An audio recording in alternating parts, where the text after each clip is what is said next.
পানতলার খেলা, বিজন সেতুর খেলা, সিঙ্গুরের খেলা, তারকেশ্বরের খেলা সিপিএম খেলতে আসছে, সেটা হবে না।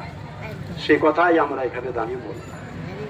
1982 সাল 30 এপ্রিল কলকাতাবাসী দেখেছিল রাতের চেয়েও অন্ধকার এক সকাল।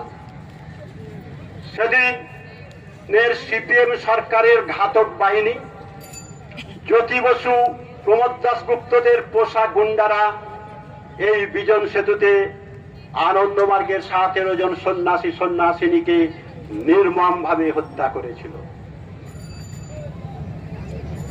হিটলারের গ্যাস চেম্বার, স্টালিনের কনসেন্ট্রেশন ক্যাম্প, মাও সেতুংয়ের সাংস্কৃতিক বিপ্লব, হোচিমিনের শিক্ষা শিবির, বুদ্ধদেব ভট্টাচার্যের শিল্পায়ন, গণহত্যার এই বদ্ধ ভূমিগুলো সংখ্যার বিচারে বিজন সেতুর থেকে অনেক অনেক এগিয়ে আছে।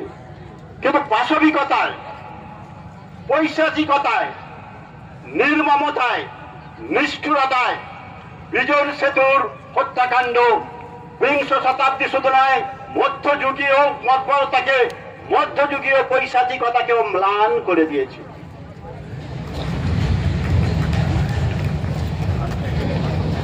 কবি সুভাষ মুখোপাধ্যায় যৌবনে কবিতা লিখেছিলেন, কমরেড নবযুগ আনবে না। কাম্পুচিয়ায় কমিউনিস্ট পলপত সরকারের পতনের পর তিনি কাম্পুচিয়া গিয়েছিলেন। কাম্পুচিয়া থেকে ফিরে এসে লাল ঝান্ডা ত্যাগ করে তিনি সেদিনের বিরোধী নেত্রী মমতা বন্দ্যোপাধ্যায়ের হাত ধরেছিলেন। একটা ছোট্ট পুস্তিকা লিখেছিলেন, অগ্নিকোণ থেকে ফিরে।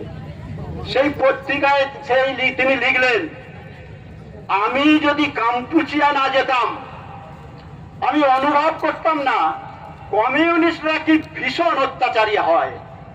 কাম্পুচিয়ার মাটিতে কমিউনিস্টদের নির্যাতন ফ্যাসিস্ট হিটলারকেও ম্লান করে দিয়েছে। আর বিজন সেতুর এই নির্মমতা ওই কাম্পুচিয়ার পলপতকেও ম্লান করে দিয়েছে। বুদ্ধিজীবীরা ততদিনই কমিউনিস্ট থাকে যতদিন বুদ্ধিজীবী থাকে। বুদ্ধিজীবীরা যখন বুদ্ধিমান হয়ে যায় আর কমিউনিস্ট থাকে না। সুভাষ মুখোপাধ্যায়ের কথা বললাম, আর একটা লাইন ওর কথা বলি, ওনার কথা। উনি দেশ পত্রিকায় লিখেছিলেন,